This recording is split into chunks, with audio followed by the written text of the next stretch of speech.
Tenemos con nosotros a Gareth Stokey.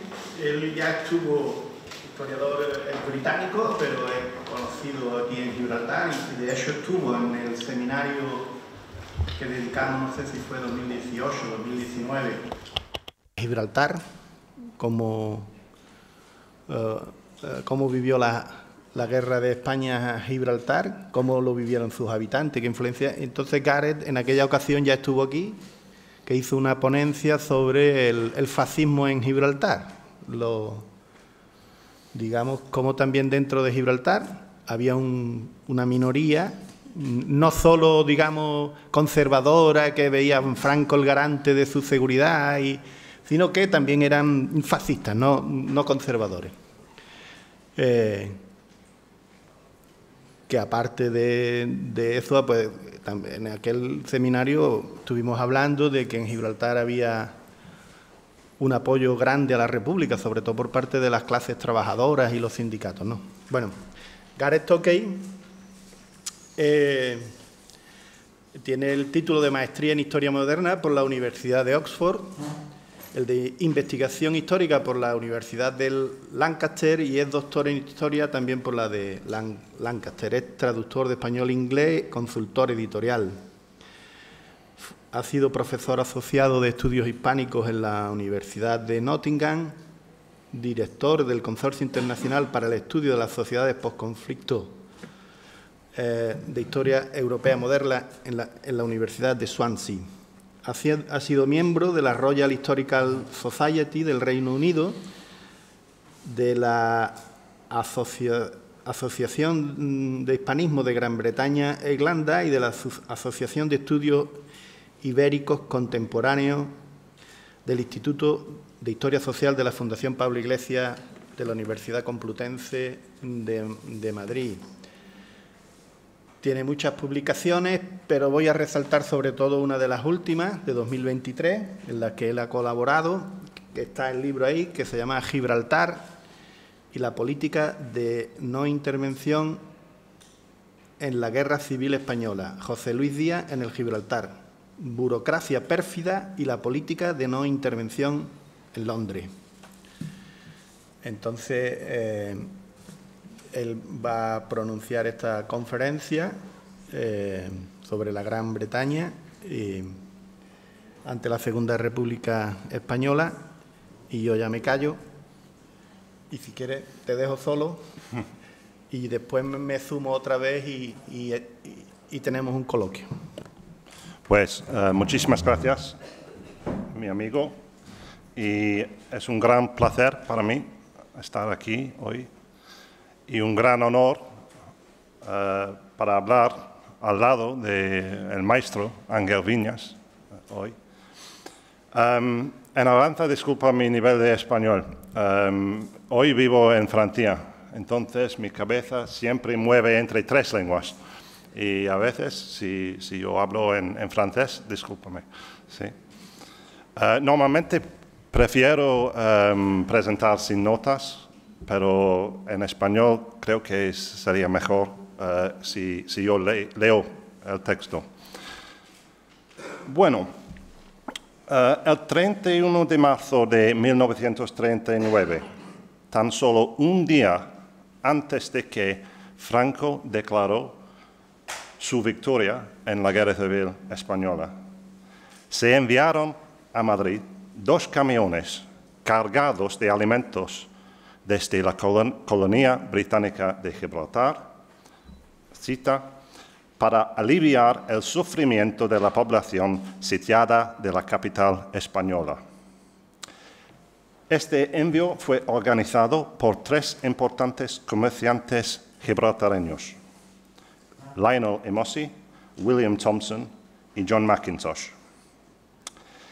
Gracias a sus amplias conexiones comerciales en España, a estos comerciantes les habría resultado relativamente fácil enviar suministros a Madrid en cualquier momento de la Guerra Civil, incluidos los 29 meses en los que la ciudad sufrió un brutal asedio a manos de las fuerzas franquistas.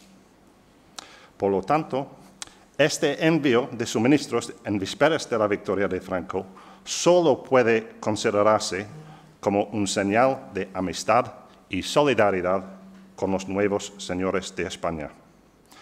Como veremos hoy, este no fue más que un acto de una larga lista de ayudas de Gibraltar a los militares rebeldes españoles después del golpe de Estado de julio 36. Como nos ha dicho Ángel, la reacción británica a la Guerra Civil Española y su implicación en ella ha generado una amplia bibliografía, en particular el respaldo de Gran Bretaña al Acuerdo Internacional de No Intervención y su aparente falta de voluntad para hacer cumplir dicho acuerdo de forma efectiva, se considera desde hace tiempo un factor crucial para la derrota de la Segunda República. Ostensiblemente, el acuerdo pretendía evitar la participación directa o indirecta de los países firmantes en el conflicto español y, en particular, impedir el paso de armas u otros suministros de utilidad militar a cualquiera de los dos bandos. Sin embargo, la motivación principal del acuerdo, como nos ha dicho Ángel, tenía menos que ver con el destino de España que con el deseo de evitar que la guerra española se convertiría en un conflicto europeo más amplio. En este sentido, tan limitado, podría argumentarse que la no intervención fue una política exitosa. Sin embargo, su aplicación al conflicto español favoreció de forma inmediata, constante y creciente la causa de los militares rebeldes de Franco contra el gobierno democrático de España.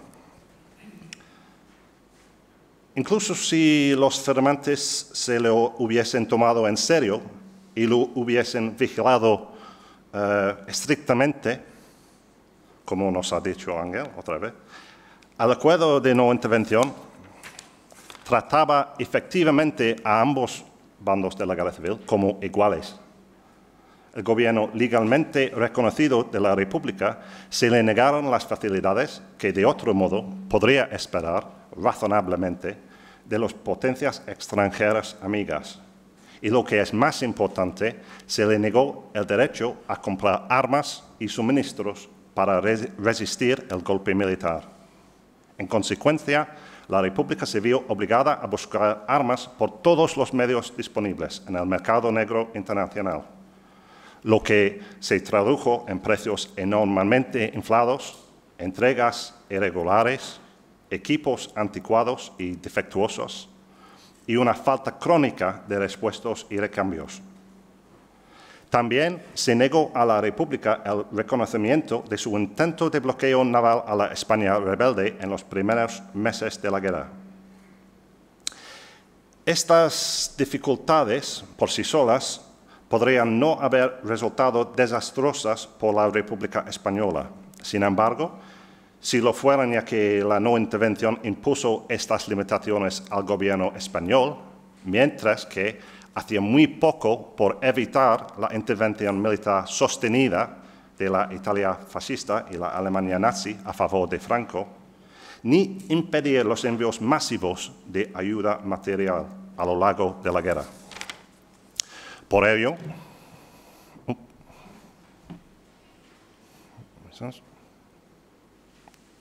no funciona.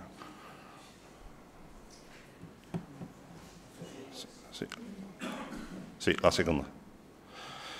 Por ello, no es de extrañar que el presidente de la República, Manuel Azaña, declaró en mayo de 1937 que nuestro mayor enemigo hasta ahora ha sido el gobierno británico.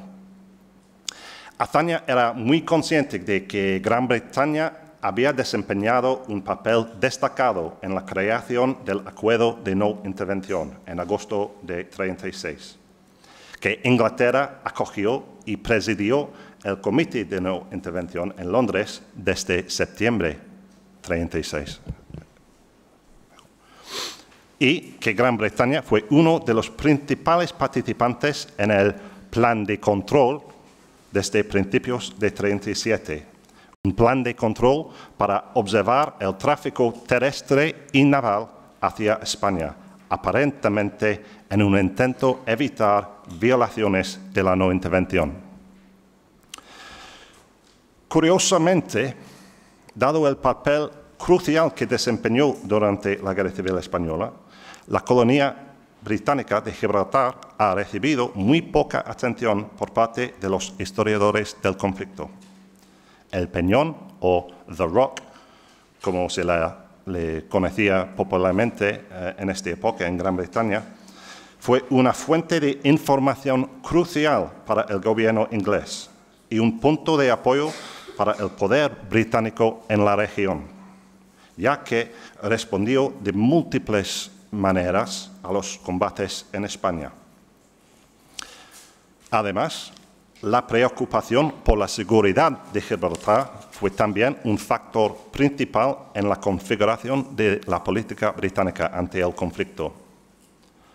Los defensores de esta política, en los años 30 y hoy, argumentaron que Gran Bretaña debía mantenerse en buenos términos con cualquier bando que saliera victorioso en España, a nivel internacional, para evitar crear una amenaza militar para la colonia, y a nivel local, es muy importante, para asegurar los suministros diarios de agua, alimentos y mano de obra de los que dependía Gibraltar.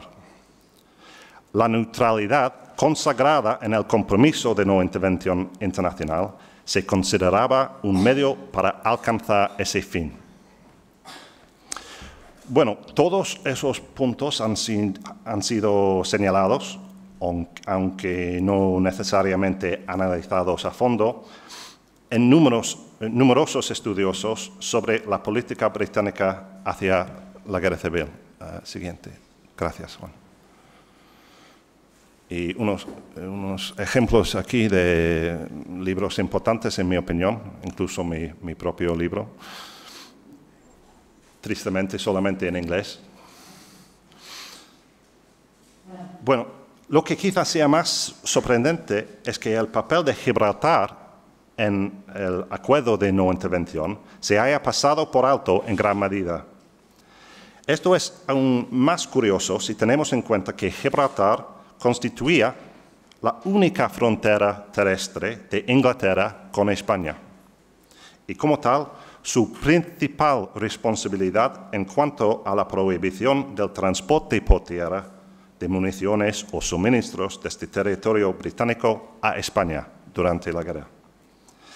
Al ser la base naval inglesa más importante en el Mediterráneo occidental, el Peñón también fue fundamental para la participación de Inglaterra en el plan de observación naval establecido por las potencias de no intervención a principios de 1937. En consecuencia, Gibraltar proporciona un excelente caso de estudio del compromiso británico con la no intervención. Sin duda, Gibraltar no ha escapado completamente la atención de los historiadores. La observación de Raymond Carr hace 40 años, por favor, la siguiente.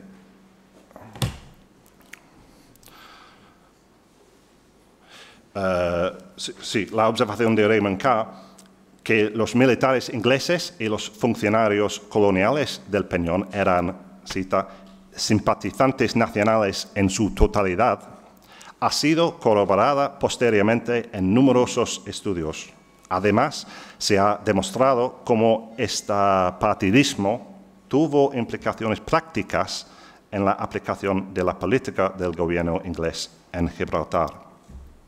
Y, para mí, muy importante, más recientemente, una multitud de estudios locales en Gibraltar y afuera han puesto de relieve el compromiso de la población civil de Gibraltar ante la guerra en España. Pues ahora tenemos una imagen más clara de cómo funcionó, o más bien no funcionó, la no intervención en el Peñón. Bueno, Gibraltar planteó el gobierno británico su primera decisión política importante a consecuencia de la Guerra Civil Española. El 21 de julio de 1936, 6 buques de la Marina Republicana Española llegaron a Gibraltar buscando poder repostar. Si los buques hubieran estado bien abastecidos, habrían podido aplicar un bloqueo más eficaz del estrecho de Gibraltar en esos primeros días cruciales y frenar, si no impedir, el paso del ejército de África hacia la península. Sin embargo, semanas antes de que Gran Bretaña se comprometiera formalmente a una política de no intervención, a los buques se les negó la posibilidad de repostar. En retrospectiva, la decisión de negar el uso de instalaciones a la flota republicana no recayó en el gobierno británico, sino en las autoridades coloniales y, muy importante, los comerciantes locales en Gibraltar. El embajador español en Londres, López Oliván, ya había solicitado permiso para que los barcos compraran combustible a los vendedores comerciales del Peñón antes de la llegada de la flota republicana.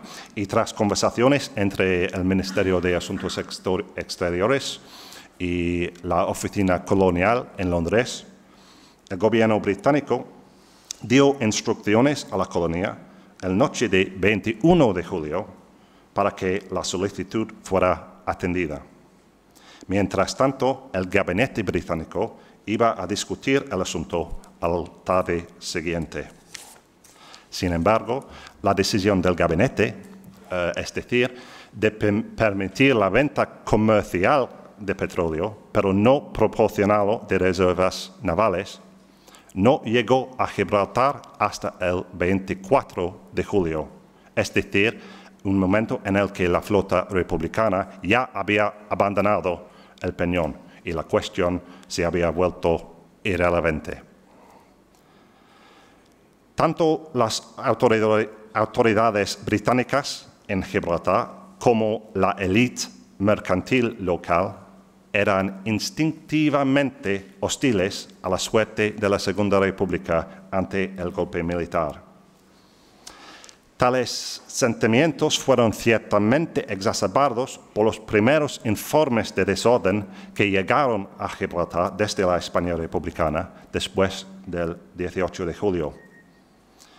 Es más, los comandantes rebeldes locales también explotaron estos prejuicios y enviaron informes al Peñón de que los buques republicanos eran barcos piratas, cuyas tripulaciones eran totalmente comunistas y habían asesinado a sus oficiales. También había razones prácticas para recelar la venta de combustible a los buques. Los aviones rebeldes ya habían atacado un mercante británico el 20 de julio en el estrecho y otros 3 vapores fueron blanco de ataques el 22 de julio. Uno de estos buques, el Jebel Dersa, pertenecía a la compañía gibraltareña Blandline. Por lo tanto, los comerciantes locales podían alegar, con cierta justificación, que no se atrevían a vender combustible a los barcos por temor a que su transporte marítimo pudiera ser blanco de los rebeldes. Mientras, las autoridades coloniales podían argumentar que no podían ordenar la venta comercial de combustible si esa ocasionaba represalias contra el transporte marítimo local. También, por supuesto, existía la amenaza más directa hacia el propio Peñón. Franco había advertido el 20 de julio que sus aviones bombardearían Gibraltar o Tánger si los barcos republicanos encontraban suministros en cualquiera de los dos puertos. De hecho, el 22 de julio hubo un ataque a la flota republicana cuando estaba en la bahía de Algeciras, o en Gibraltar, decimos bahía de Gibraltar. Y durante el fuego cruzado llegaron a caer fragmentos de proyectiles en la colonia. Tras una protesta a ambos bandos por parte del teniente coronel Brooke, el gobernador en funciones en ese día, todos los buques republicanos, excepto uno, habían abandonado el puerto sin haber repostado combustible la medianoche del 22-23 de julio. Presionadas por las peticiones del Parlamento inglés para justificar la negativa de suministrar a los barcos del gobierno reconocido de España, las autoridades de Gibraltar dijeron que los barcos no habían buscado combustible en las reservas navales británicas y que la decisión recaía firmemente en los vendedores comerciales. A la luz de la amenaza para el transporte marítimo británico ya descrita, no quisieran presionar a los vendedores comerciales para que realizaran la venta.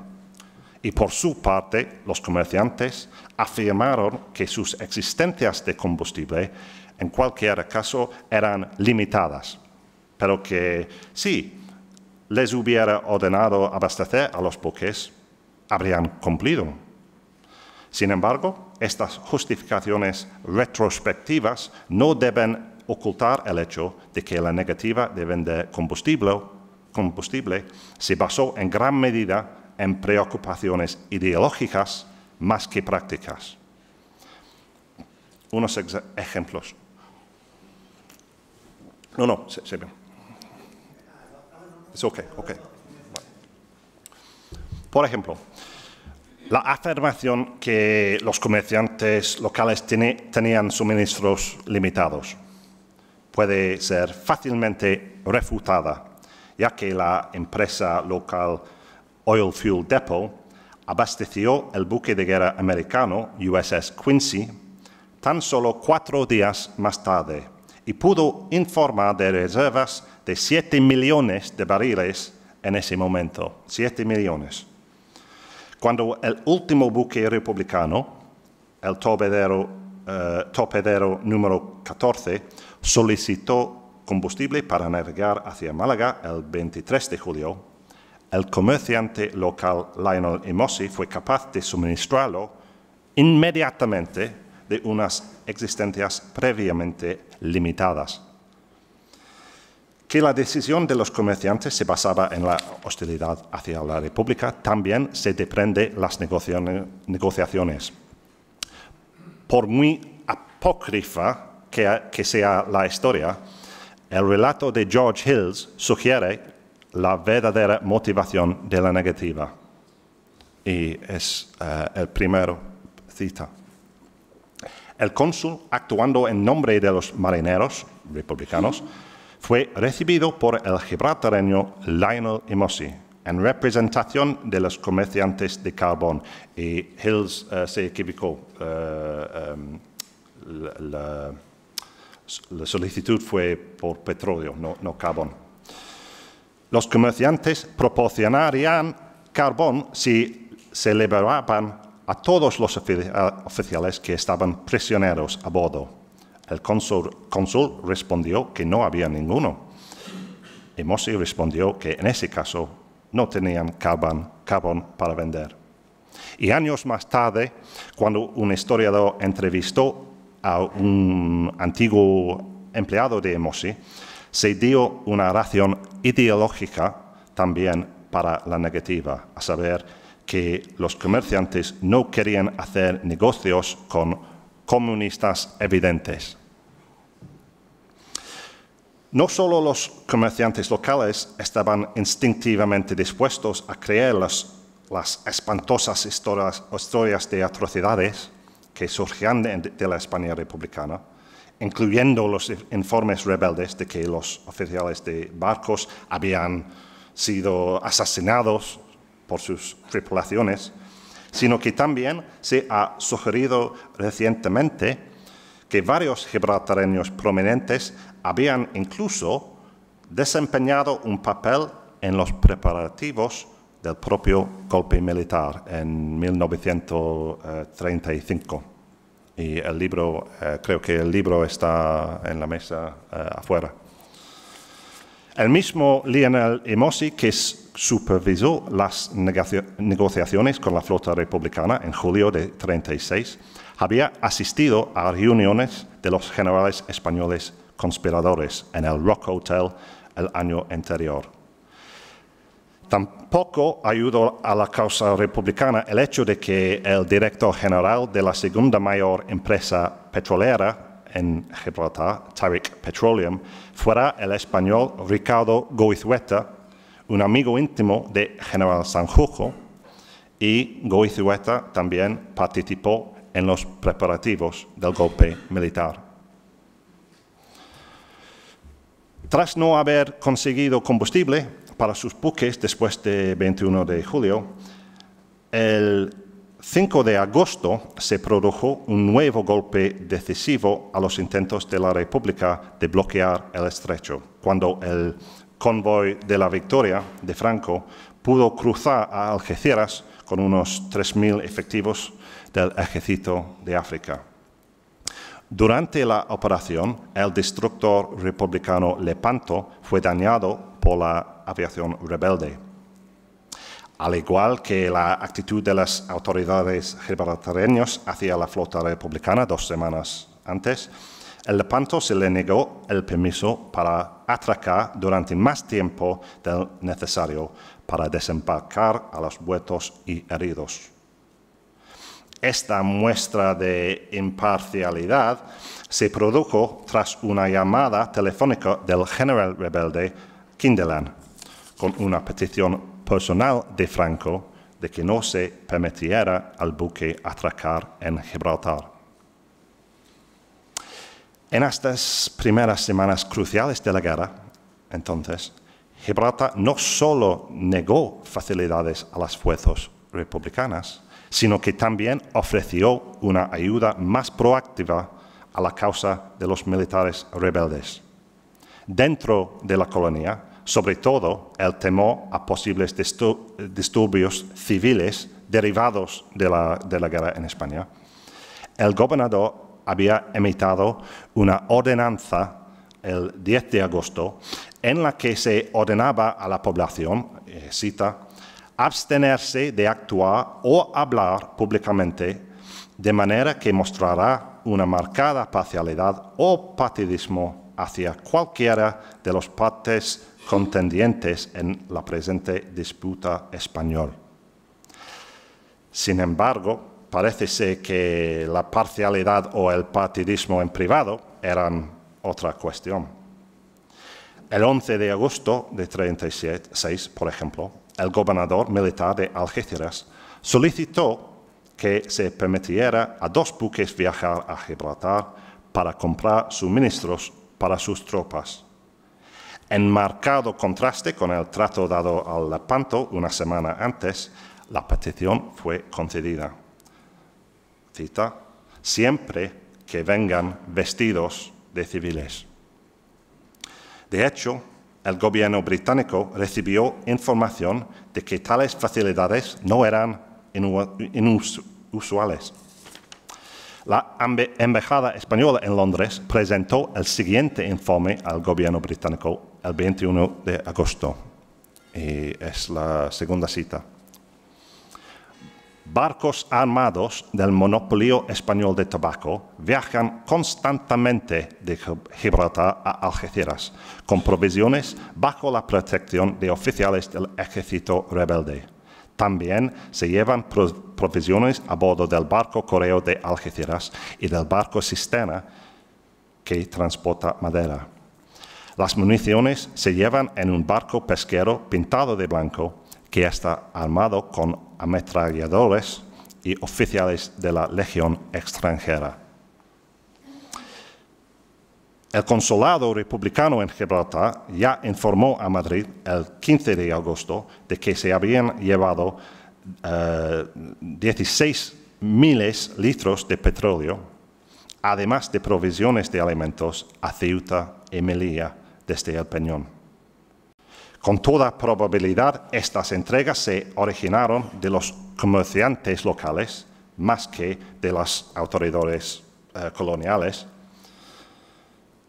La Bland Line de George Gaguero, un comerciante muy importante, por ejemplo, vio como uno de sus barcos era escoltado hasta Málaga por el crucero republicano Miguel de Cervantes el 23 de agosto, mientras se dirigía a llevar suministros a Melilla.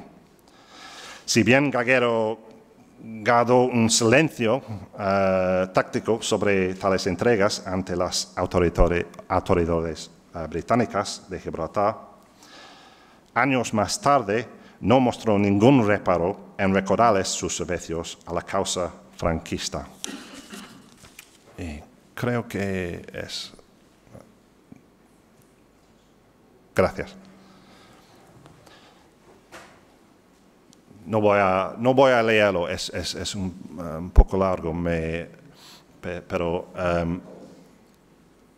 Gaguero solicitó una recognición de sus servicios después de la guerra a las autoridades franquistas. Una vez más, el nombre de Lionel Imosi también sale a relucir en estas entregas a los militares rebeldes. El líder sindical gibraltareño, Agustín Huat, hizo una serie de alegaciones contra la clase adinerada local y contra Imosi en particular en una carta a Gran Bretaña en octubre de 1936. Y dijo: el jefe de la Policía Especial es un comerciante supuestamente prominente cuyo nombre es El Imosi, que está haciendo en la actualidad gran cantidad de comercio en Gibraltar en el nombre de los rebeldes. Carbón y provisiones en general que él entrega a España a través de nuestra frontera en sus propios camiones o bien por mar a través de Algeciras en sus barcos de vapor de bandera británica remolcando barcazas. Aunque evidentemente fueron realizadas por intereses civiles, entregas como las enumeradas anteriormente no podrían haber sucedido con tanta regularidad sin el conocimiento de la jerarquía colonial en Gibraltar. La inteligencia rusa de la época, por ejemplo, creía que se ofrecían más facilidades a los militares rebeldes a través de Gibraltar. Operativos en España informaron de que el 8 de agosto, por ejemplo, un mercante alemán había llegado a Gibraltar con 22.000 fusiles, 1.000 ametralladoras y un número considerable de granadas de mano. Por su parte, los alemanes creían que los propios británicos estaban suministrando munición a los rebeldes desde Gibraltar. Ambos informes son imposibles de corroborar con las pruebas disponibles, aunque cabe señalar que los residentes de la línea han testificado hace unos años que los primeros envíos de armas a las fuerzas rebeldes en Sevilla llegaron a través de Gibraltar. Hay que recordar que todo esto tenía lugar después de que Inglaterra se comprometiera a una política de no intervención el 2 de agosto de 1936.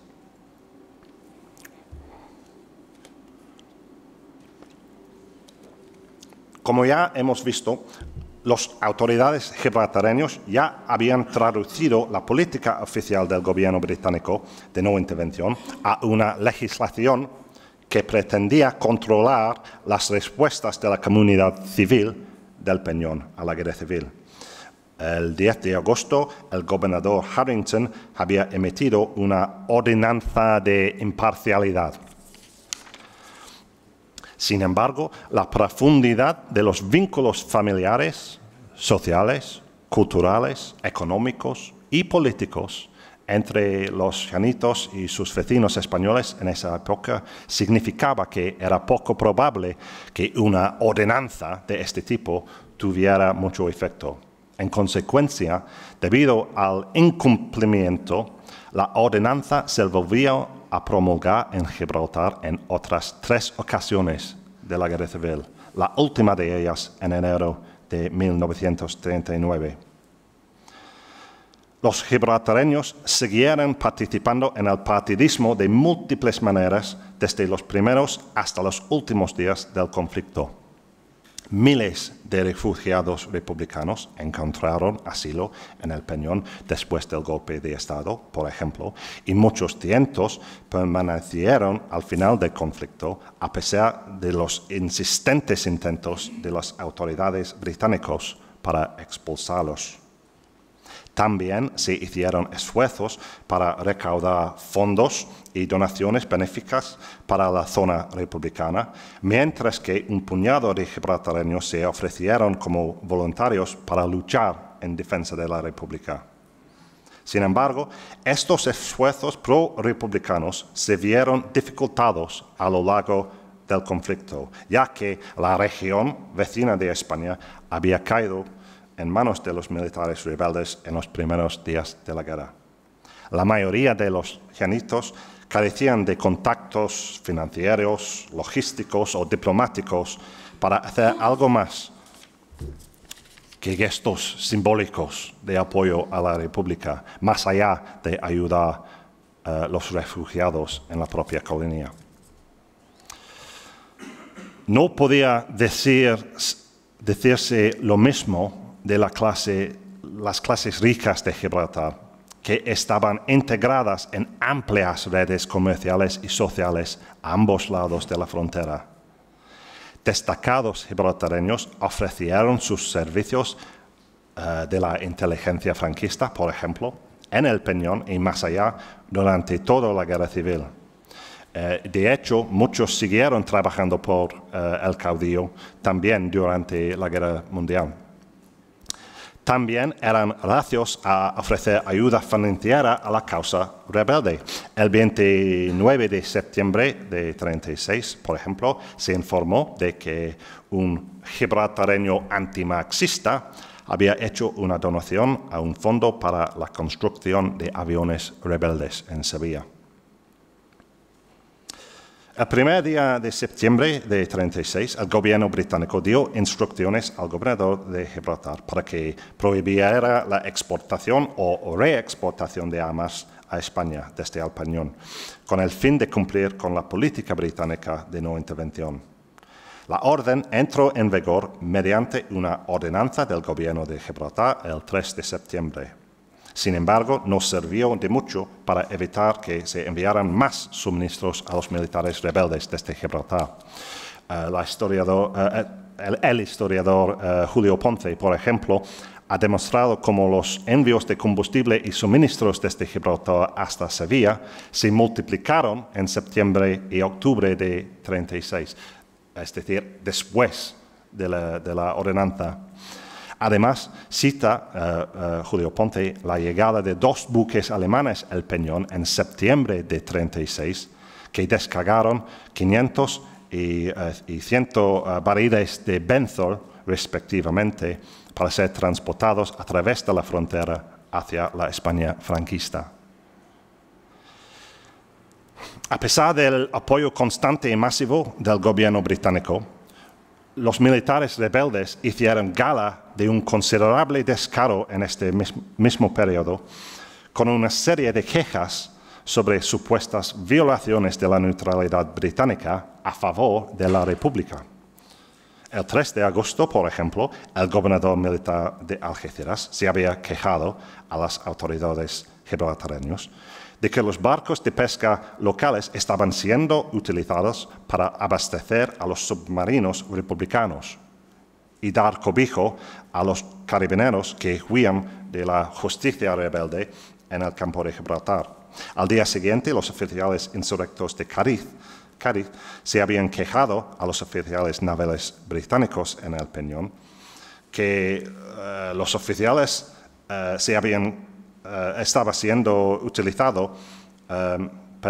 que el Peñón estaba siendo utilizado por espías republicanos para informar de los movimientos de los barcos rebeldes en el estrecho.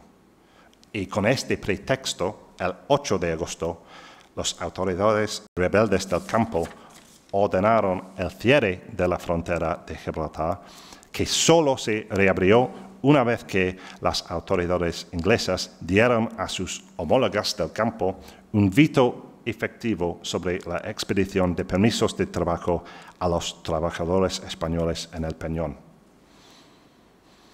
A medida que aumentaban los suministros gibraltareños a los franquistas, las autoridades rebeldes de la Argentina España seguían quejándose de que Gran Bretaña no hacía lo suficiente para mantener su imparcialidad en el conflicto.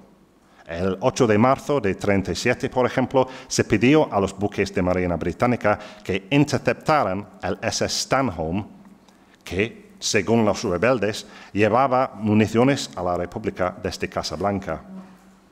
En el registro del buque no encontró nada extraño. Una búsqueda inútil similar afectó el SS Springware. Más tarde, en marzo, los propios rebeldes escoltaron el SS Stanhope hasta Gibraltar para que fuera sometido a un registro exhaustivo en el que tampoco se encontró nada. A pesar de su manifiesta simpatía por la causa de Franco, incluso las autoridades británicas en Gibraltar se molestaron por la cantidad de tiempo y dinero que se esperaba que gastaran en tales alegaciones especulativas. Sin embargo, no se detuvieron. Actuando como si ellos también crearon en el compromiso inquebrantable de Gran Bretaña de garantizar la no intervención en España, los rebeldes siguieron pidiendo al Royal Navy que investigara los sospechos de transporte a la República. En julio de 1937, por ejemplo, el duque de Sevilla comunicó a su amigo gibraltareño Harry Norton que 2.500 fusiles esperaban en Gibraltar para ser exportados a Valencia. No existe ningún registro de que se encontraran tales armas y, dada el panorama ya esbozado, es difícil imaginar a un solo comerciante local que hubiera estado dispuesto a almacenar tal cargamento antes de su reexportación a España republicana. Cada vez estaba más claro que el acuerdo de no intervención era ineficaz en Gibraltar. El 15 de octubre de 1936, la Embajada Británica en Madrid recibió una queja de que se había permitido a militares italianos desembarcar en Gibraltar y cruzar la frontera. El día siguiente, el consulado republicano español en el Peñón informó de que habían pasado pilotos italianos por Gibraltar de camino a Sevilla, con una entrega de 250 toneladas de combustible que se envió a Algeciras al día siguiente. A principios de 1937, una serie de informes llegaron a Londres para demostrar de forma concluyente que el apoyo alemán e italiano a Franco estaba aumentado y que las autoridades de Gibraltar estaban haciendo poco para impedir el paso de tropas y suministros de las potencias fascistas dentro de su propia jurisdicción. Ya en diciembre, el corresponsal del Daily Telegraph, Sir Percival Phillips, y era un corresponsal muy de la derecha, basado en el Peñón, había informado del desembarco de al menos 5.000 soldados alemanes en Cádiz. Creo que se equivocó. Creo que eran italianos, pero... El periódico local de la colonia, el Gibraltar Chronicle, informó de la llegada de varios miles de tropas italianos a Cádiz el 4 de enero de 1937. Y varios meses después, el Chronicle informó de la muerte de un instructor alemán en el cuartel militar del vecino San Roque, aquí en el cuartel militar. Había fallecido mientras entrenaba a soldados españoles en el uso correcto de las granadas del mano. Qué ironía, ¿sí? El Chronicle no mostró ningún pudor en admitir abiertamente que había soldados alemanes operando en la España de Franco. Dado que el Chronicle era editado por las autoridades inglesas como un periódico de la guarnición, podemos confirmar que eran plenamente conscientes de que Alemania e Italia estaban rompiendo el acuerdo de no intervención a su antojo. No es de extrañar que la frecuencia y la notoriedad de estos incumplimientos de la no intervención en Gibraltar se convirtieron en una vergüenza para el gobierno británico. El 13 de enero de 1937, el vapor italiano SS Rex había desembarcado, cita, varios líderes y oficiales italianos que habían viajado por tierra hacia la línea durante la noche. En este caso fue especialmente flagrante el hecho de que los funcionarios gibraltareños tenían que dar una orden especial, la apertura de las puertas de la fortaleza, que siempre estaban cerradas durante la noche. 4 días después, el 17 de enero, otro vapor italiano, el Franco Tassia, llegó a Gibraltar con 36 marines, 6 oficiales y un médico rumbo a Mallorca. El secretario de Asuntos Exteriores británico defendió a los hombres en Gibraltar, pero no obstante, informó el gobernador Harrington de que, como parte del plan de no intervención, se enviarían observadores terrestres a Gibraltar para vigilar la frontera en busca de transporte de artículos prohibidos. También se enviarían observadores navales para acompañar a los barcos mercantes que salieran a Gibraltar hacia puertos de España rebelde o republicana. Esta implantación de la observación terrestre y naval en Gibraltar ofrece al historiador un caso de estudio ilustrativo para evaluar la eficacia de este plan y también para juzgar el compromiso del gobierno británico con sus preceptos. Para empezar, los observadores tardaron más de 3 meses en llegar a Gibraltar, llegando los primeros efectivos el 19 de abril. También la composición del equipo de observación inspiraba mucha confianza por su capacidad o voluntad de impedir el transporte de mercancías a la España de Franco a través de la frontera. El observador principal de la frontera terrestre era un alemán, con un compañero alemán, 2 italianos y un holandés para completar el equipo. El 12 de junio de 1937 se permitió a un oficial alemán cruzar la frontera a pesar de su evidente intención de luchar en España. El informe del observador comentaba sin ningún tipo de pudor, y creo que es la siguiente. También un alemán con buen pasaporte. Se encontró entre sus papeles una cartilla militar entregada por el gobierno de Franco con mención especial para ir al frente de guerra a Madrid y volver después a Sevilla. Como alemán tenía un buen pasaporte, como franquista tenía papeles españoles y era español, así que le dejamos pasar.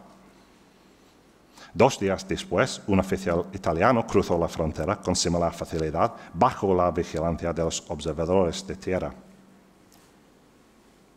Otro italiano con pasaporte para Sevilla.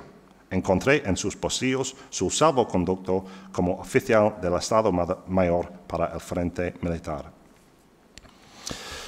Como estas historias llegaban inevitablemente a los periodistas, observadores y políticos de su país, el gobierno británico se esforzaba por defender la no intervención observada o no en Gibraltar. en última instancia, fuera cual fuera la composición del equipo de observación terrestre, la responsabilidad de control de la frontera de Gibraltar recaía en las autoridades coloniales del Peñón, que en repetidas ocasiones han demostrado ser deficientes. Además, ahora está claro que las autoridades gibraltareñas sabían en ese momento que el jefe del equipo de observación, el comandante Weir, no solo era un oficial de la SS, pero también un agente de inteligencia alemán. En lugar de protestar por su total incompatibilidad con el papel de observador neutral, los servicios de inteligencia británicos preferían mantener una estrecha vigilancia sobre Weir y sus asociados en Gibraltar. Bueno, en defensa de las autoridades gibraltareñas, esta frontera en particular, a pesar de su diminuto tamaño, siempre había resultado notoriamente difícil de vigilar con eficacia. El contrabando desde el Peñón formaba parte del folclore nacional español y a principios del siglo XX había alcanzado una escala verdaderamente industrial. Durante mucho tiempo, el contrabando se llevaba a cabo mediante el soborno de funcionarios a ambos lados de la frontera y sus practicantes habían convertido el transporte de contrabando en una forma de arte. Un ejemplo que permanece en la memoria colectiva de los residentes del campo es el de Biagio D'Amato. D'Amato era un emigrante maltés que había llegado en Gibraltar en 1907 y que más tarde hizo fortuna en la Guerra Civil Española contrabandeando uniformes terminados a las fuerzas de Franco al otro lado de la frontera. D'Amato era uno de los fascistas detenidos en 1940 por los ingleses. También es bastante claro que destacados individuos de la Andalucía rebelde se dedicaban al tráfico ilegal de divisas a través de la frontera con la ayuda de notables gibraltareños. Incluso durante la Segunda Guerra Mundial, cuando las autoridades gibraltareños sin duda se tomaran en serio la prevención del paso de contrabando a través de esta frontera, resultó absolutamente imposible impedir el transporte de mercancías en ambas direcciones. Otro gran obstáculo para el equipo de observación terrestre era que carecían de autoridad legal para impedir el paso de súbditos británicos por la frontera. Uno de estos británicos, la siguiente.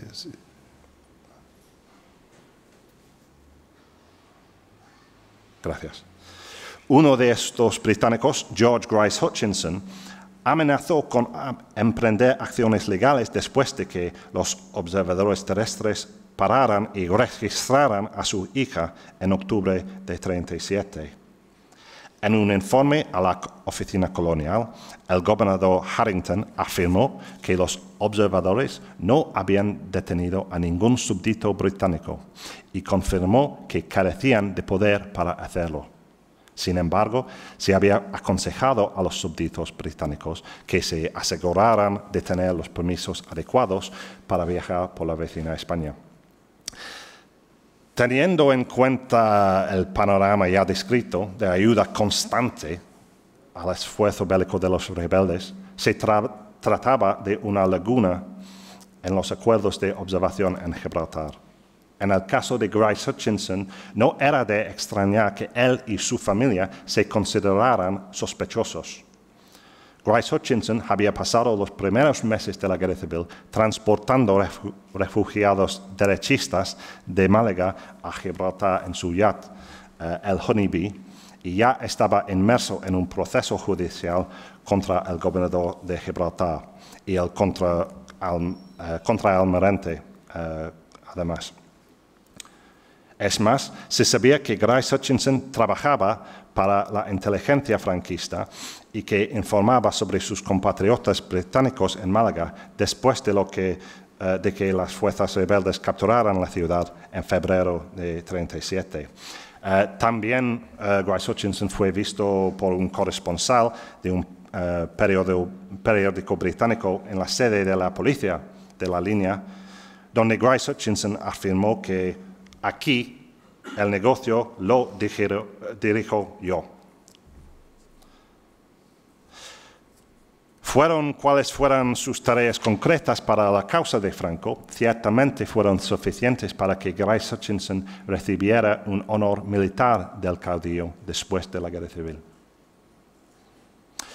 El otoño de 1937, incluso el gobernador Harrington se vio obligado a admitir que los dispositivos de observación en Gibraltar eran inadecuados y el 20 de septiembre ordenó una revisión del plan.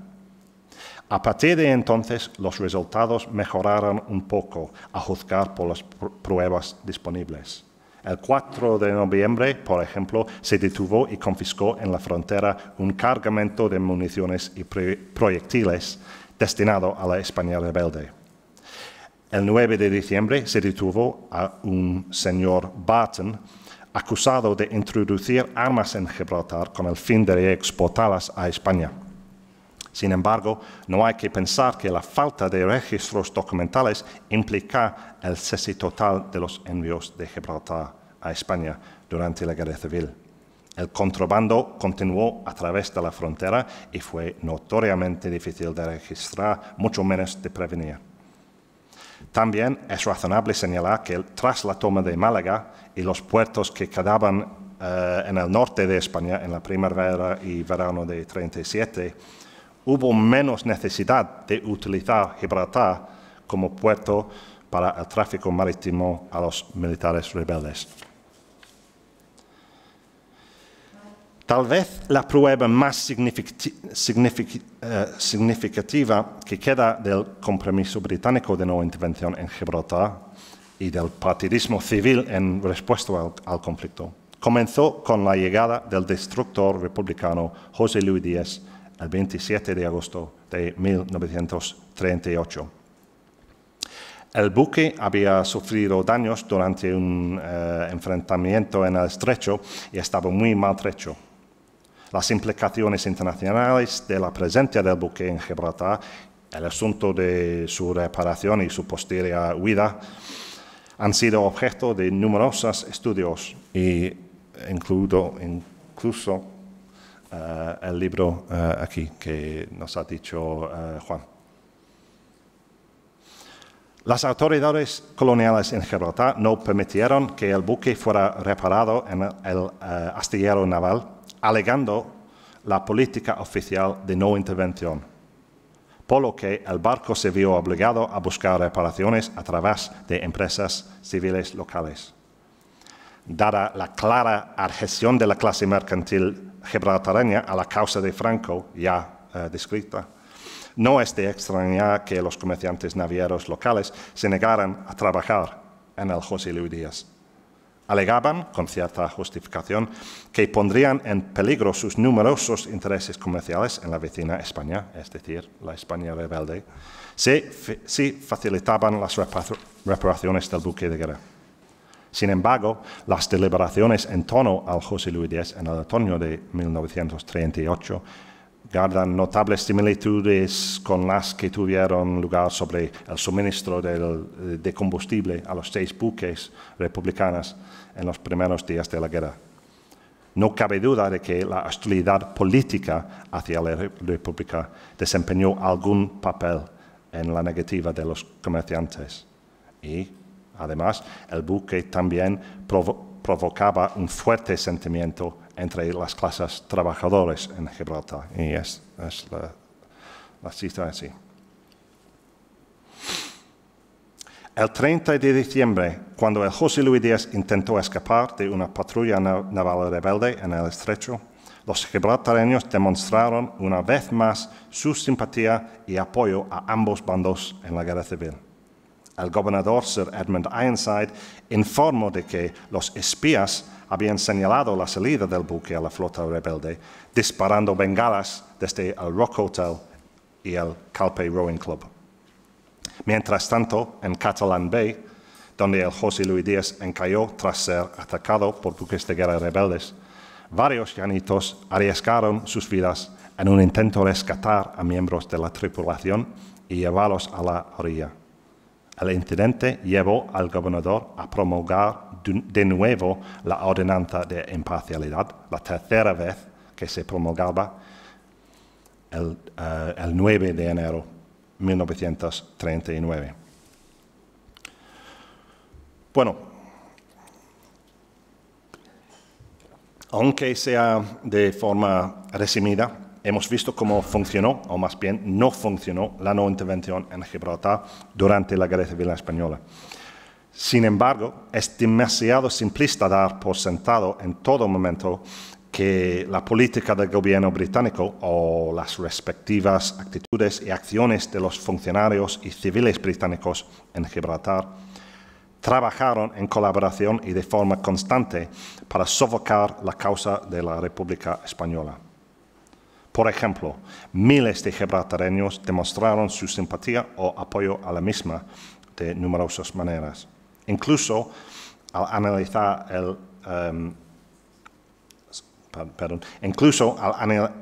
analizar la historia del gobierno británico,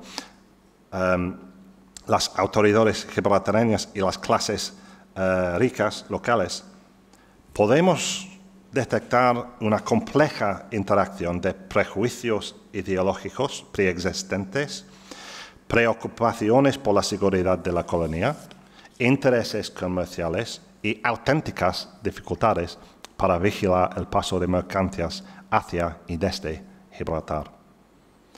Sin embargo, a pesar de estas observaciones, la suma total de esta ecuación era, por supuesto, profundamente favorable a la posición de los militares españoles rebeldes y probablemente sea justo concluir que esto convenía a los hombres que mandaban, tanto en Gibraltar como en Londres.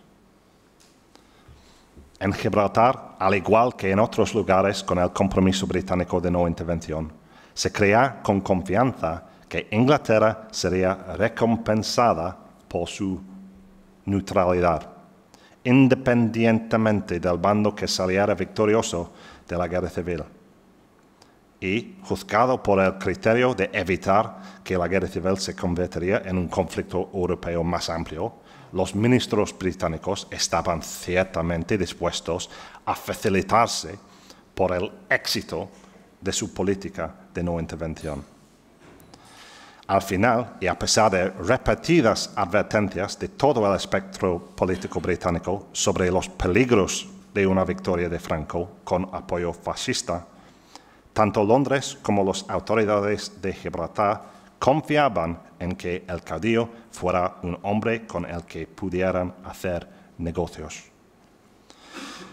Pues el posterior historia de Franco en la Segunda Guerra Mundial demostraría cómo el plan de no intervención, al igual de tantos ejemplos de apaciguamiento en los años 30, no haría más que acumular problemas para una fecha posterior. Y pues, la última.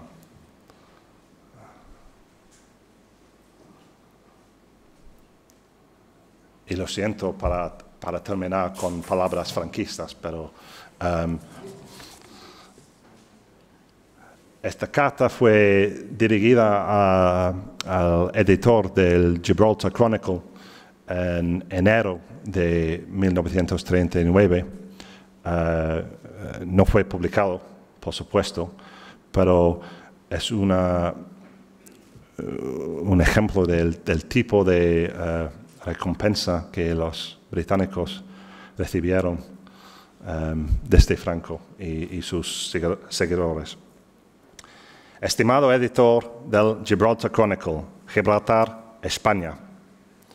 La Gran España de Franco exige la entrega inmediata de Gibraltar, que nos robaron los piratas ingleses. Por la fuerza de las armas, la exigimos. Tu poder marítimo se acabó.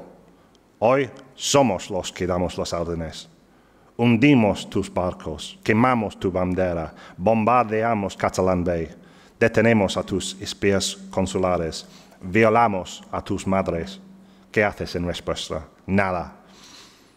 Eres como tu Chamberlain, que de vez en cuando va a besar las nalgas de los dictadores que hoy gobiernan el mundo. Construiremos un imperio fuerte y seguro. Destruiremos Inglaterra con la ayuda de nuestros aliados Italia y Alemania.